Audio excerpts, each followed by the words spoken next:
19, like a World War II era newsreel. And to all the ships at sea, how are you today? Welcome to our virtual listening session for the Police and Fire Commission. I see Commissioner Bojes on the line, and I'll turn it over to her in a minute. Just a little housekeeping is we'll attempt to call in everybody. Some folks have registered through the city website. Some have done so by sending emails.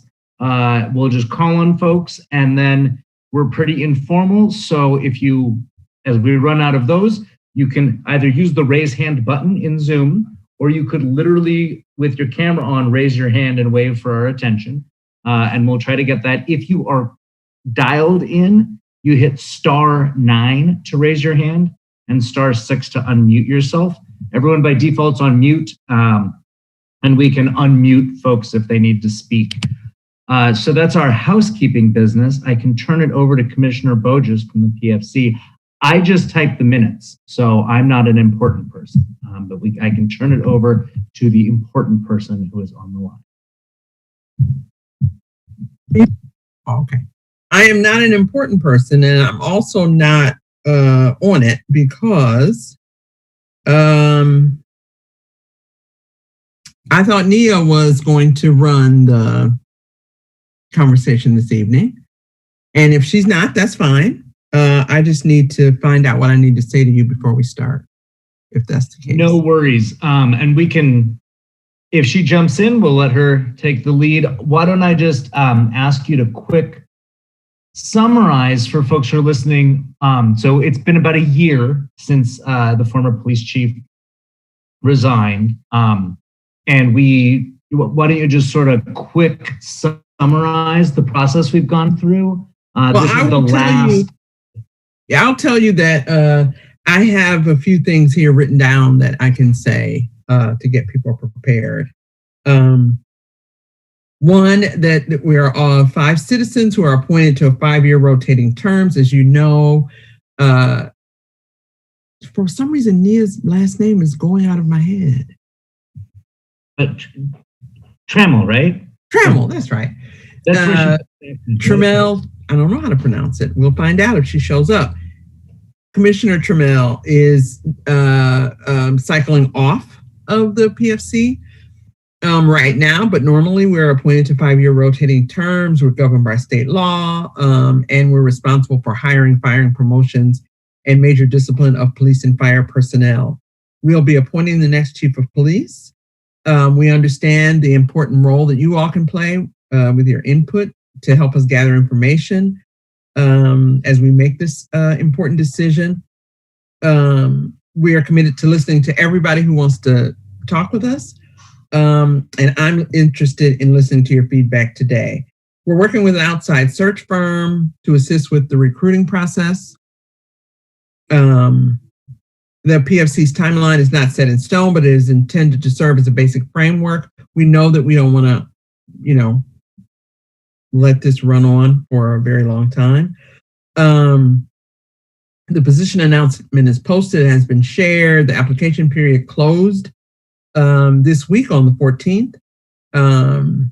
This will be the final opportunity for a listening session of this type. We think we're probably going to conduct the first round of interviews in mid-October. Finalist interviews approximately mid-November, possibly select a final candidate in December. Again, we're not sure that's exactly how things are going to go, but we hope so, because we know that this is a decision that is important. There are other methods for community input.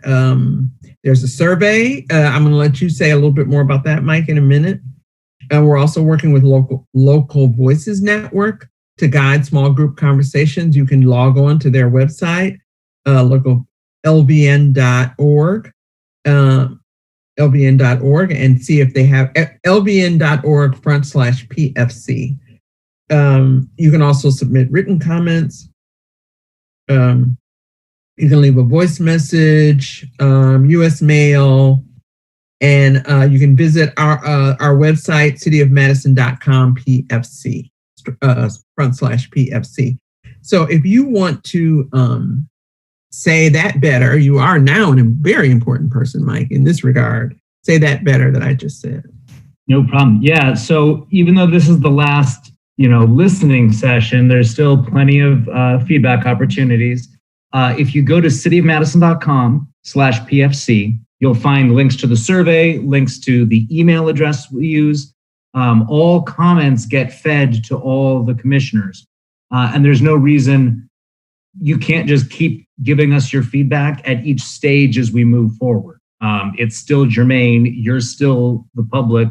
We still work for you. So we're happy to collect that. I mean, at some point, a hiring decision will be made, at which point it is no longer germane but we're welcome to have you. There's a link to all of our meetings is also on that website.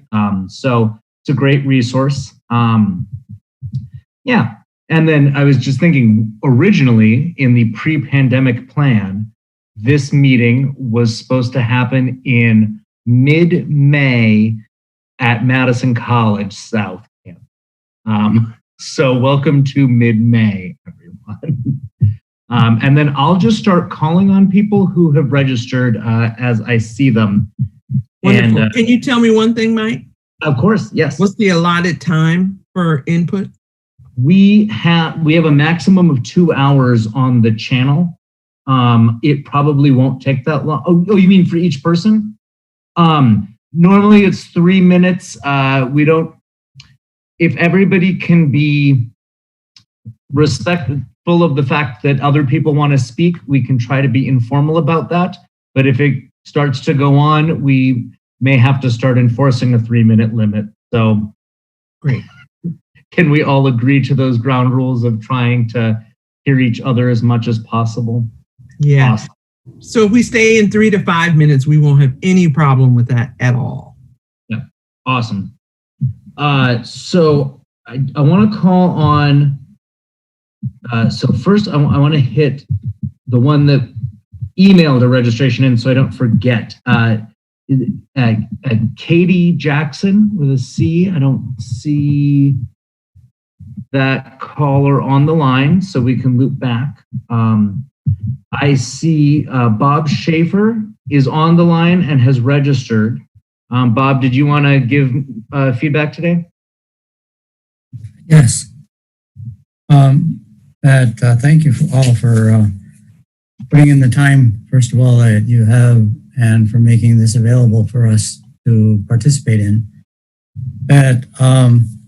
I guess one of the questions that I might have is, because I haven't heard anything about who some of the people are that have put in an application. Is that possible to provide? Not today. Not today. I don't know yet myself. Oh, okay. The PFC, the commissioners are going to get some information about that, I believe, in closed session next week. Yeah. So the October meeting should have a fuller report on that. But I think the application deadline has now passed. Right, September 14th. And I know we had at least 41 applications received from around the country. And this is what the consultant that we hired. So we don't even know. No one in the city knows. It's right. the private consultant gathered that list for us. That's right. And there is some rules around privacy. Some folks are not. We don't want to disclose yet because they're in jobs. Of course, we'll know the names, but at some point, obviously, the community will get to find out the candidates before we choose the final person. The reason that I ask is I was on a couple of the LBM discussions, and one of the persons that said he was putting in an application was a person named Eric, and I was very impressed with him, and so I just wanted to forward that, not with a last name or anything like that, but. So I think some of the things that are going to be important is that the applicant that ends up being selected be familiar with the Madison area and the Madison Police Department and have some knowledge of their the things that they've been working with, their training, and the progress that they've made in that. The person also needs to be able to cope and work with the Madison politics, and that has to have the I'm going to say fortitude to stand up for the best practices that the department feels that are in the best interest of the community. And they need to be able to interact with the community concerns, which have been very vocally expressed as of late, and to work with how to handle the situations that have occurred, and also to be able to work with the concerns about racial equity, and that I'm not sure how detailed the data has been kept by the department, but that certainly some of that data would be useful in addressing the concerns that have expressed by members of the community, so that we can work toward finding a way to make things better. And again, that I think one of the most important aspects is that that person needs to be very willing to get to know the officers that actually they serve, because that they're given a responsibility and a job to do, and that then, in my opinion, it's up to the chief then to make sure that they have the support and the backing to accomplish those objectives. Okay. Thank you, Bob. Jackie, did you have any questions? Don't let me step over you. No. Go right ahead. Wonderful. The next person who clicked on the list was, and I think I saw her join the meeting, so welcome. Is that Shadayra Kilfoy Flores? If you want to unmute you, and if you want to unmute yourself, you are welcome to give us your feedback for about 3 to 5 minutes. Welcome. Thank you for joining us. Thank you so much. Can you hear me? I can. Thank you. Wonderful. I just wanted to give my input about how much I appreciate the work that people in our community are doing, particularly the PFC, the Common Council, even our Dane County supervisors. You know, I think I really appreciate the amount of work that people are putting into making a safer community here, and I appreciate that you're wanting input from the community about a new chief. I think what I personally would like to see is someone who's open-minded, who is willing to take some really big progressive chances. Someone who is willing to get to know the community in which they're working, and make themselves accessible to everyone, and certainly someone who understands racial justice and racial disparities, and someone who wants to look for alternatives in terms of, you know, how our young people are policed, how our people our neighbors with mental health issues. I really like to see a team, you know, a real team player who's also about accountability and holding our officers to the highest standards possible. So I'm really looking forward to a chief who's wanting to work with the community oversight board and listen to the community. So those are kind of the things that I would like to see there. It would be wonderful if I feel that we have so many positions of power in the city are white people. So I personally would like to see a person of color in that position, preferably Black or Latinx. And someone who is very forward thinking. That's what I'm hoping for in a new chief.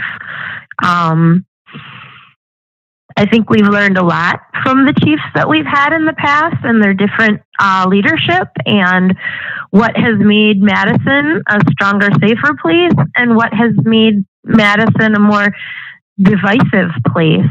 And we really need to take that history into account.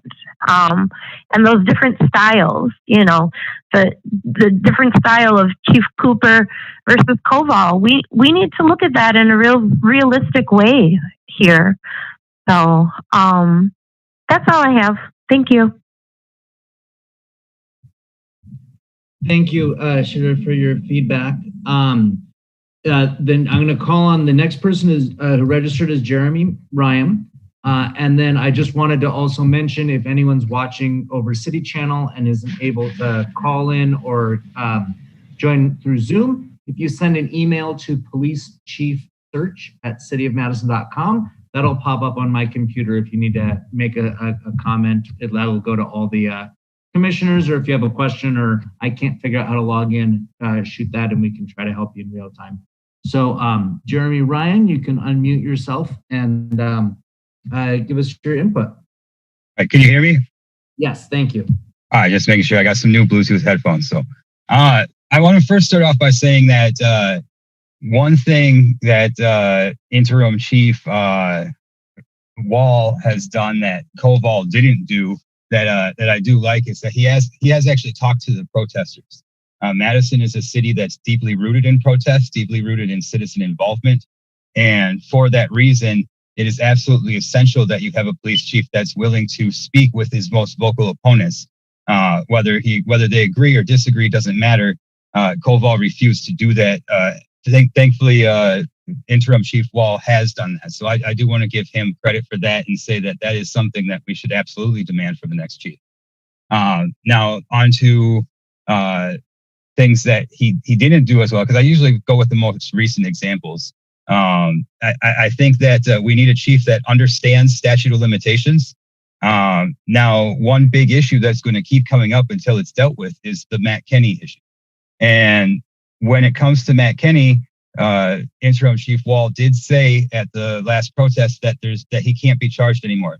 This is incorrect. As a matter of law, as you well know, there's no statute of limitations on murder. So someone who can make such a basic matter of law, false statement, I think should automatically be disqualified, because that shows that you're not looking into options, but it also shows that you don't even understand the law yourself. And so we definitely need somebody that understands that Matt Kenny can still be charged and is willing to at least look into that. Regardless of how that goes, because there's a lot of forensic evidence that came later on. And that's also a failure of the Police and Fire Commission, because they should have re-reviewed the independent evidence and not just the police's evidence, because there was a lot more stuff that came out later. Additionally, we need somebody that, depending upon how it goes with tear gas, we need somebody that will not tear gas protesters until after there's violence or destruction. On both nights, when this all began, when the George Floyd protest began, there was not a single window broken or a single person hit until after the tear gas canisters were deployed. Now, scientific and psychological fact dictate that tear gas incites riots. And so the police actually created the riots. And if you don't believe me, just go ahead and check out my YouTube. But unfortunately, due to bond restriction, I'll get more into that later. But unfortunately, due to bond restriction, I can't repost it. because I'm not allowed to engage in social media at the time. But you can go back to, I believe it was May 31st, and you will clearly see that nothing was destroyed until after we were tear gassed at least a dozen times. And that brings me to my last main point is we need a police chief that understands the constitutional implications, because Madison's a very active city, and that is willing to train officers on constitutional implications. As the person in the city, who's been arrested more than anyone else for protesting over the last 10 years, I will say that I would be more than willing to explain First Amendment precedent to the police department, because I'm tired of being arrested for First Amendment protected speech. But even just recently, Interim Chief Wall, in his cronyism with Sheriff Mahoney, had me arrested for threatening a protest outside the sheriff's house.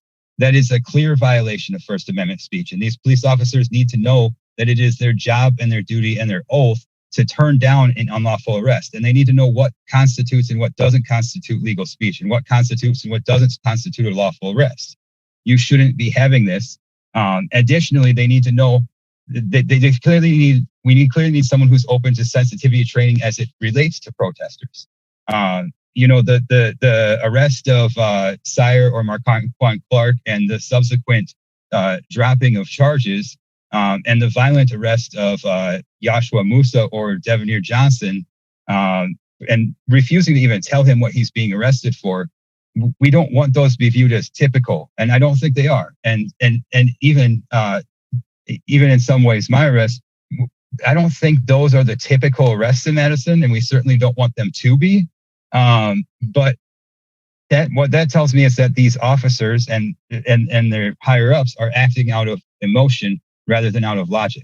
And so we need to find a way to combat that as well. And I think those are all very important things for the next chief. Thank you.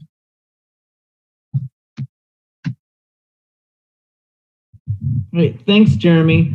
The next person on the list is Steve Verberg. And then just to reiterate, if you want to use the raise hand feature, or send an email if you need to be recognized and you weren't able to register, that'd be great. But Steve Verberg, did you want to give us your input? Did I see? Yeah, I should probably look at the participant list. Yeah, I don't see him in there. Someone's going to start talking. All those public radio hosts' jobs are perfectly safe from me. I did see Gisela. Is that Gisela Wilson? If you want to. Okay. Feedback. Hi, yes. Can you hear me? Yes, thank you. Okay, great. I'm Gisela Wilson. I'm working at the UW, and I've been a resident in Madison since 1981. I was a co-author of the letter to the PFC from the Community Response Team and Urban Triage, which collected numerous signatures, and I stand by the letter.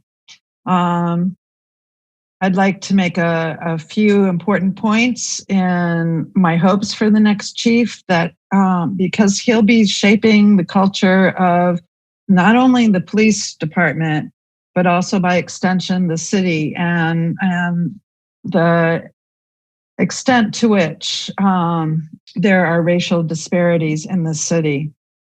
I mean, really, the racial disparities underlie to a large degree, and the segregation underlies up to a large degree, the differential response of police, and the fact that about 50% of the population in Dane County Jail right now is Black. It doesn't make any sense when they're less than 10% of the residency here. The next chief should be very committed to demilitarization of the force. I mean, the extent that they've gotten all this fancy new equipment. We are having wars at home in our city, and that's not the function that I used to think of police as having. And I think they would be received much more positively if their immediate reaction to every situation wasn't to lean on this military equipment that they've been provided with. And hand in hand with that, I would want the next chief to be committed to de-escalating the situation as much as possible in any situation. Right now, I'm one of the people who thinks that racism is inherent in policing, that it's not just the bad apples like Matt Kenney and Steve Heimness. And that's because of the attitude they tend to approach and the justification of approach to any given situation. So I would want someone who is committed to working to get his department to commit to de-escalation as much as possible. So committed to ending the racism inherent in policing, and that relates to, as detailed in the letter extensively, both how and what police respond to. There were numerous examples in that letter, comparisons in that letter about how police responded very, very negatively to Black suspects. I'm not calling them necessarily suspects but that's the terminology. And yet did not respond helpfully to victims. And so if both disparities exist, we're never going to get equity in the police department. There's always going to be racism. The next chief should be committed to accountability for individual bad apples like Matt Kenney and Steve Heimness. He should be also the same things that I've said about racism are also true about sexism inherent in policing. The department has failed in numerous instances to help women who asked for help. And that's doubly true when those women are Black. I think all of the recent officer involved shootings actually involved mental health problems or substance abuse problems. And that speaks to ending the ableism inherent in policing, to realizing that some of the situations that they're called into are people who cannot respond normally to them for whatever reason. And until that's understood, we're going to keep having these problems. The next chief should be committed to a public health approach. And finally, both under Koval and to some extent Vic Wall, they should be committed to ending the antagonism towards the very organizations working the hardest in this city to address the profound racial disparities we have. And that includes the antagonism and resistance to being reviewed and taking advice from the review process, and such as what occurred with the OIR report, with the ad hoc committee on MPD policy and procedure, and up and coming potentially the independent auditor and civilian oversight board. The next chief needs to be really willing to hear and be more open-minded and accessible to input from the community. Thank you. Thank you for sharing with us. The next person.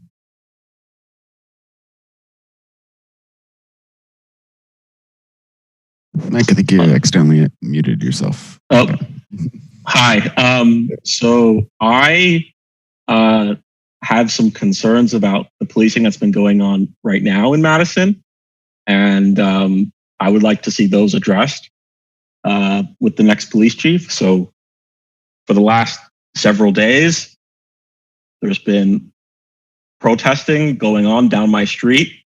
I mean, people obviously have the right to protest, and that's their constitutional, that's the First Amendment right to do that.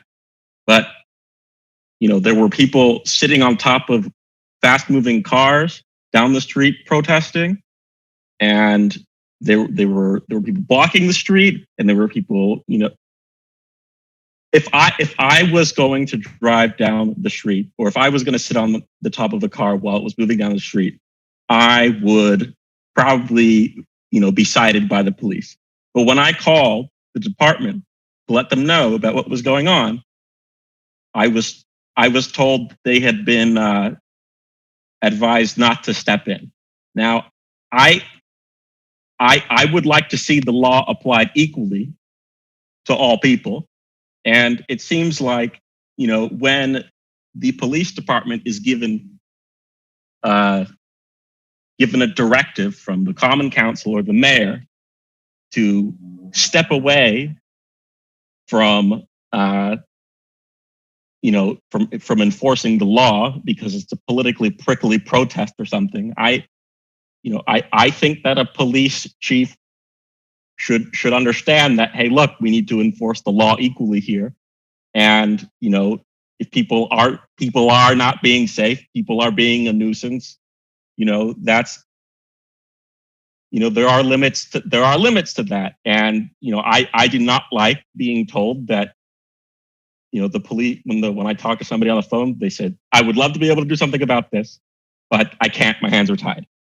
And so, I find that very distressing as a Madisonian. But again, like, I don't want to dismiss the concerns of the others here.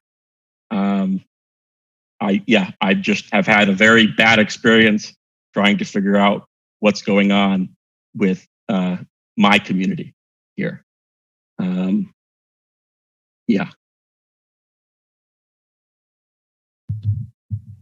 Thank you for joining us and providing your feedback. The next, so the next person is Deb Rogers. I did also want to acknowledge that Commissioner Trammell has joined us. And Nia, did you want to chime in, or we can just continue as we have begun? No, go ahead and continue. And I apologize that I'm running late. I had a work-related matter that kept me tied. So, Jacqueline, thank you for stepping in and facilitating, and thank you, Mike. So let's just continue. No worries. So yeah, Deb Rogers, if you have, it looks like you've unmuted yourself. Welcome. Hi, thank you. I don't, I don't fit the profile for uncomfortable or unpleasant encounters with police, and up until the last decade, I really didn't have any. And I'm of an age where I've qualified for Medicare. But I also live around the corner from where Paula Heenan was shot and killed. And I was awake that night. And that's when I started paying attention to, I went to community meetings to find out what is this? How does this person end up dead for being drunk and, and stumbling home and making a mistake and walking into the neighbor's house. And I've been watching and reading and paying attention and attending meetings and writing letters ever since.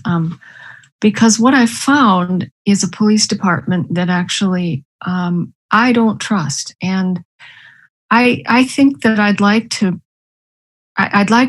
try and recycle the voices, all the voices that were at those meetings of people who look like me, who have said that they've given it a lot of thought, and there are no circumstances under which they would call the police for help. That is where I've arrived, because I find that what they have in their minds before they get there is going to determine what happens, and that's about training, and that's about how you see the community. And for me, it's a moral decision. There is no circumstance in which I would, I'm pretty sure I would rather die than call the police for help when that might mean that some random person is going to be shot to death. That's never happened. The only occasion since 2011 on which I have called 911 was when a patient I was caring for at home had died. But there are no other circumstances under which I would look to the police for help. And I heard this a lot on the east side of Madison from people who had thought carefully about it. I also was very interested when OIR was coming here over that year and in what they had to say, both in their written report and in the discussions that they had informally afterwards. And I've been noticing lately that there's a certain narrative that quotes certain phrases of that beautifully written report. And the one that's circulating right now is about MPD being far from a department in crisis. And that was true, but if you read the rest of the report and thought about it and paid attention, they were not saying this is a department that doesn't have problems. They actually found that this is a department that has big problems that are really fundamental. They found a department that was riding on the reputation that it got in the years of Chief Cooper, and that has been ironically, and this was a pretty funny part of the report, ironically has been dismantling all of the measures that he instituted ever since then, while using the reputation to defend themselves against any suggestion that they need to improve anything. They also found that this is a department that's incredibly isolated, that they're defensive, that their reaction to anyone asking a question or challenging anything about what they do or how they do it, they get defensive. They define whoever is speaking as the enemy. And then they circle the wagons and they treat them as an enemy. I would argue that the attitude, the approach, the mindset in starting to do something on State Street when all the people were out was of approaching an enemy. There were no words. They just geared up with cops from all over the state. Everybody without identification. It was brutal and it was unnecessary, and it set the tone for what has gone on in Madison ever since. That didn't have to happen. They also OIR also spoke of optics and of this is a department that's great at PR. They are wonderful at managing the narrative and the story. And we have a press in terms of covering the police department that's largely supine. And so they just mouth whatever they've been told. And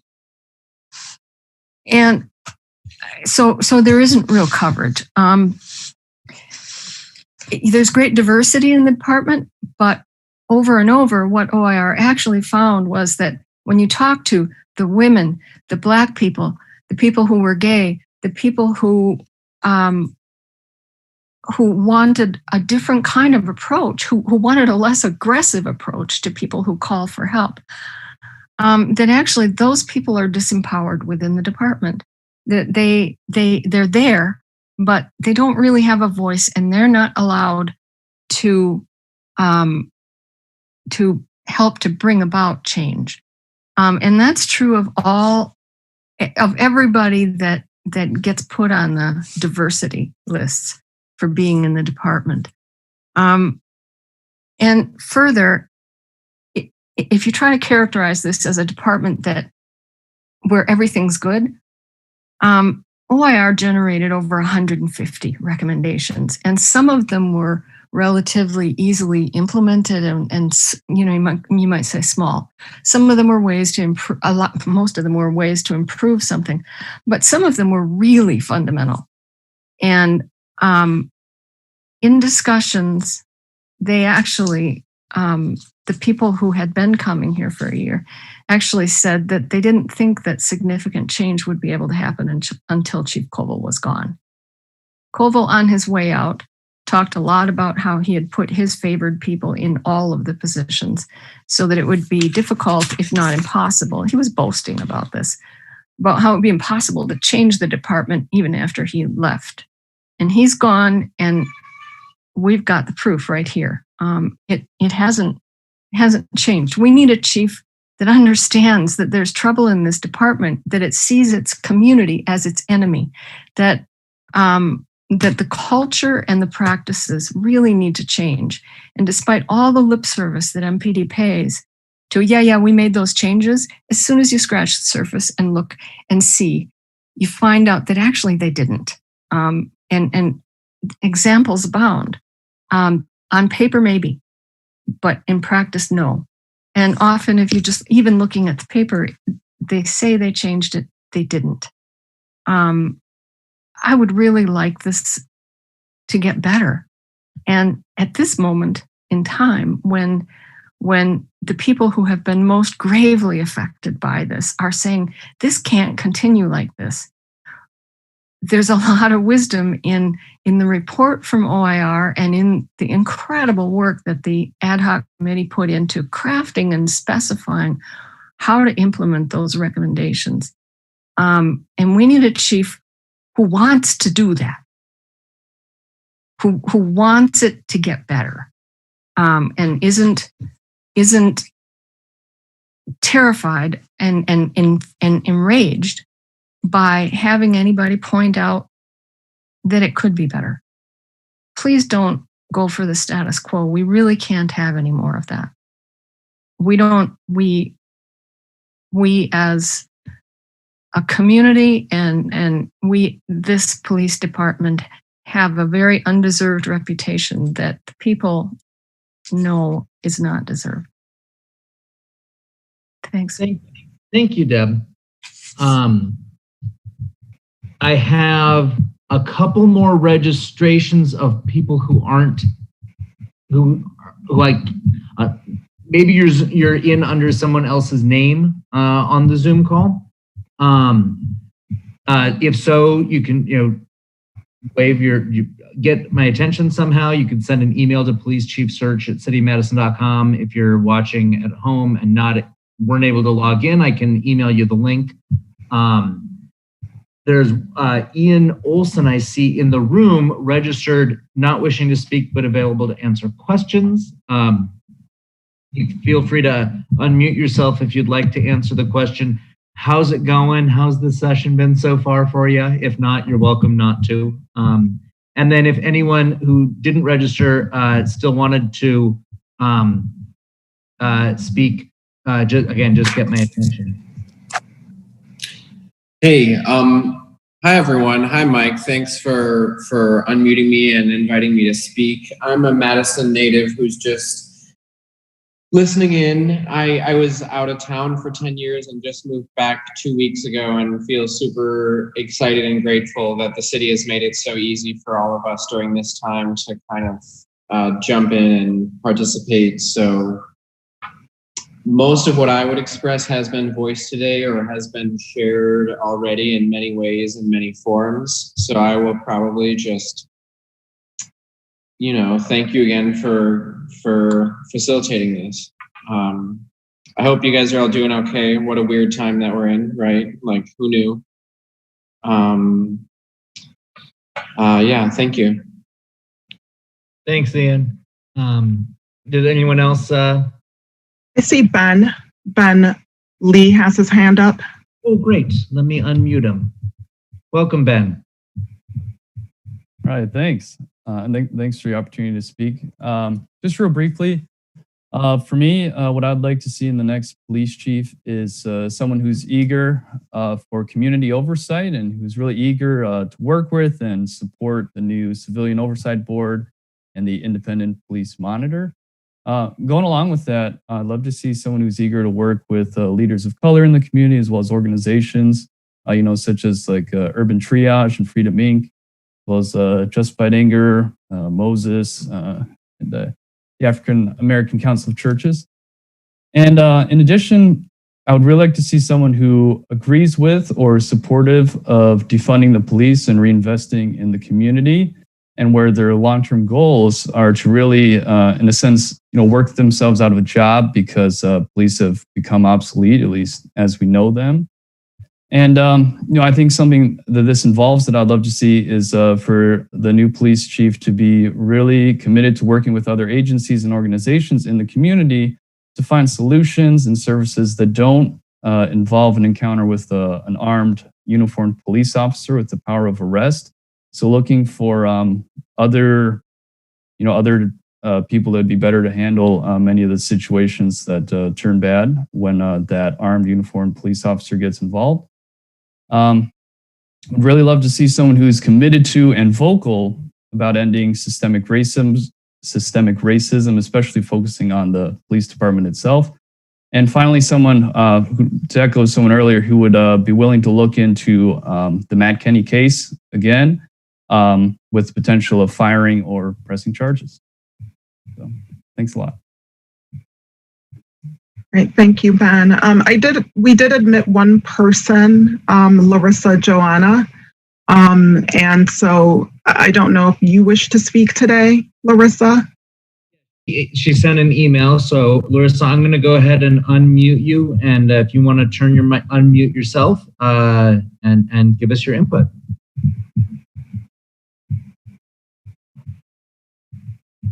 Thank you. Can you hear me? Yes. All right. Thank you for the chance to be here today. Yeah. I've lost sound.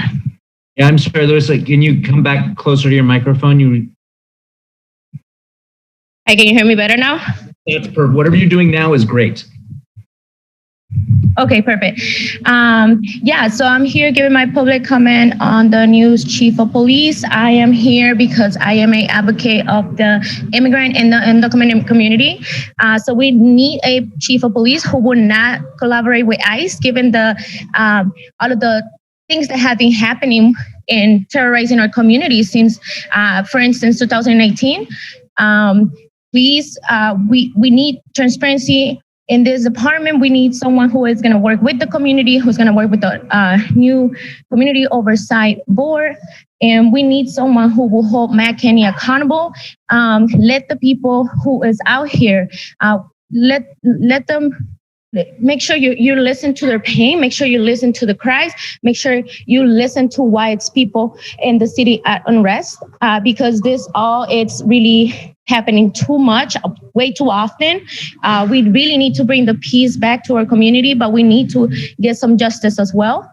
We need to protect Black and brown bodies. We need to protect women.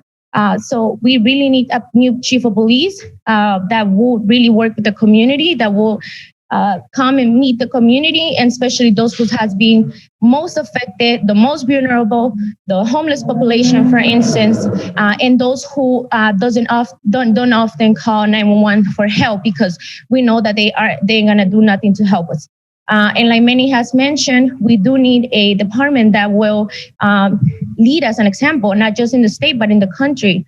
We have seen unrest everywhere in this country because we continue to see all of the violence that our communities have and are still going through. So we really need lead by example. This is our chance to be on the right side of history. We need to protect our workers. We need to protect our workers from wage death, because that's also another thing our working class is going through besides not being helped in this pandemic. So we really need to make sure we prioritize our people, our communities, our Black and brown folks, and those who has been most affected by all. So I really put my trust that you will make a good job of finding the right person for this position, and that we will bring some justice and a little bit of peace back to our community. Thank you.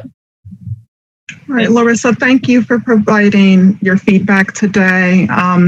There's another person that we admitted, Caide Jackson. Caide, are you interested in giving public comment today? Yes, I can give public comment. Okay, floor is yours. Thank you. I guess I'll just start by saying these meetings are incredibly hard to access. I had to do a lot of emailing, and it's a fairly difficult website to navigate. And I know there's a lot of voices here that were not able to make it. So I think that should be accounted for when thinking about this process and moving forward. I am a member of Sunrise Madison, and I am going to be speaking on behalf of our demands. Sunrise is in solidarity with other community groups organizing around defunding the police, demilitarizing the police.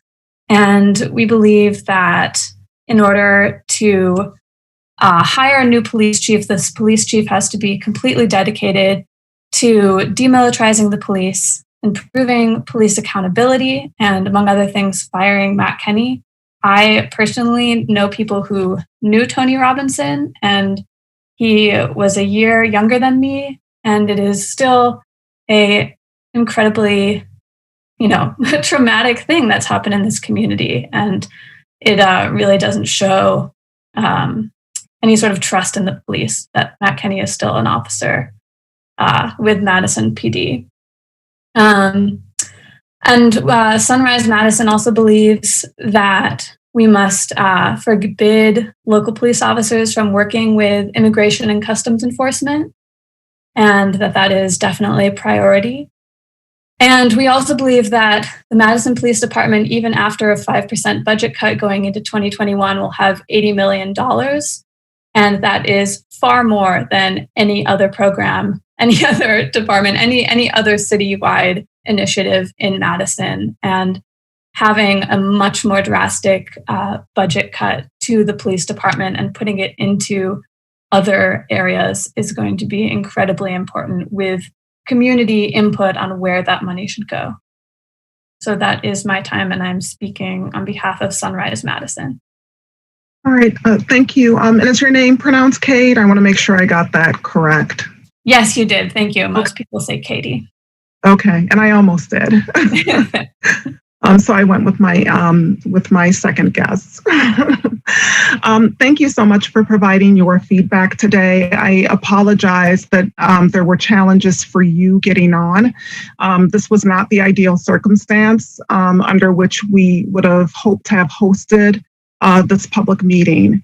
And so we do recognize that, that there are probably a lot of voices out there that might feel left out because of lack of access.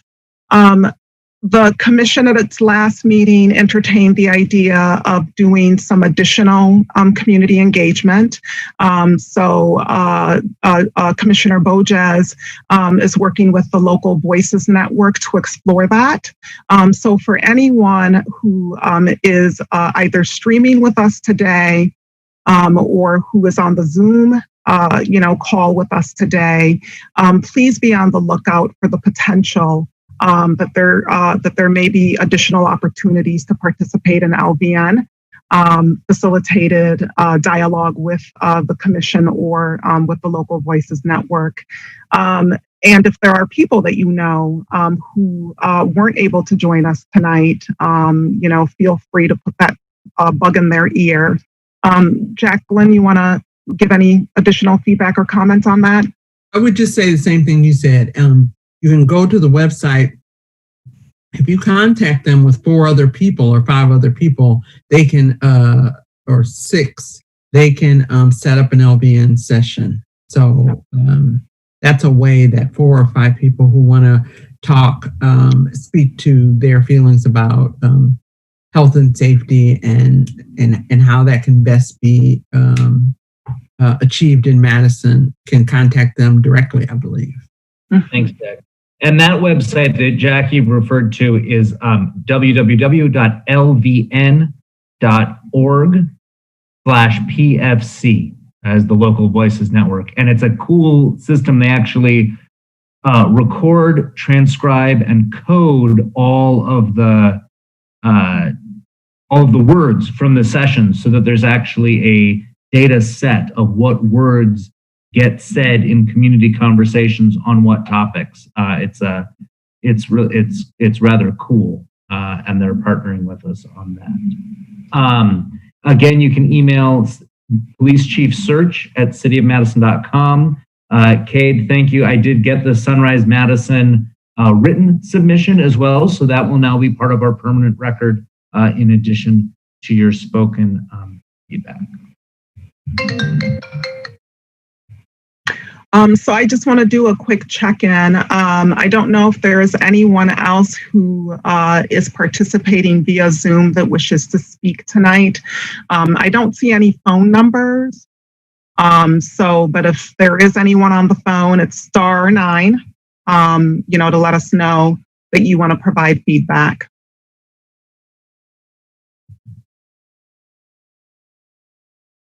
And all right, so Harrison. Oh, sorry, I was going to say, if someone's watching the live stream and is hitting their head against the wall, not able to get into Zoom, if you email policechiefsearch@citymadison.com in the next minute, I can email you the link back. Great. Yep, that's awesome. All right, Harrison, and I just see Rosen. It's cut off for me. So Harrison, maybe it's Rosenberg. I don't know, but the floor is yours. I just want to provide some clarity to the comments I made earlier, especially after hearing what some of the participants have said. So I want to say that I would like to see a police department that enforces the law in a consistent manner, consistent for every protest, consistent, for any given situation, they enforce the law consistently. And I would like to see a police department which enforces the law, nothing more than the law, nothing less, uses good judgment, and does so in a manner pursuant to legal precedent. I did find it distressing to hear that yesterday. I found many of the stories people have shared today very distressing, that they've had bad experiences with the police, and that's certainly. I would like to believe that it is not the goal of the police department or people who work for the police department to cause stress in people's lives. I would like to believe that. That being said, I do not work in the police department. I am not a police officer, so I cannot, speak for them. But that's my view in an ideal world. But just reiterating about my experience yesterday when I called. So yesterday there were people protesting. I'm not against protesting. I'm all for it. There were people protesting down my street. What I have an issue with is people sitting on top of a moving vehicle on a public street. And in particular, the issue I have is when I call the non-emergency number and am told that the city leadership has given a directive not to enforce the law just because it's a certain political movement or whatever. I feel like that goes against the consistency thing that I was just talking about. Again, I'm all for protesting. That should not be restricted, in any way, shape, or form. But the law needs to be applied consistently. And I think that would really help a lot of the problems that we've heard. And it's obviously not an easy thing to do, but that's what I wanted to say. All right, thank you, Harrison, for that additional feedback.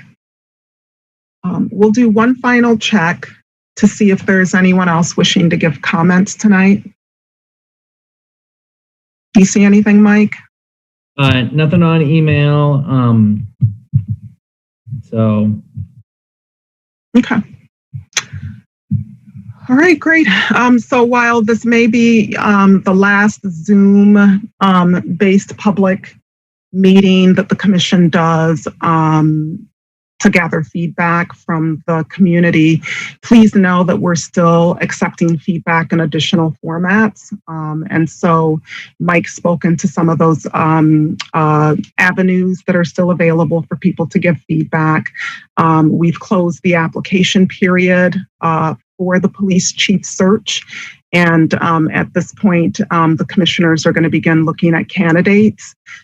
We anticipate that there will likely be additional opportunities for the Madison community to engage with the commission, and final candidates that are given serious consideration in the process. That is one thing that community members have asked us and urged us to consider doing. And I do think that the commissioners are receptive to that. It's just a question of what the format will look like. So please know that your voices are important. We've heard, a diversity of opinions through this process, and it's really going to inform the commissioners as they move about and make this important decision for the city. Jacqueline, anything you want to add? No? Well, thank you. Okay. All right. So thank you everyone for participating. Have a great night. Bye.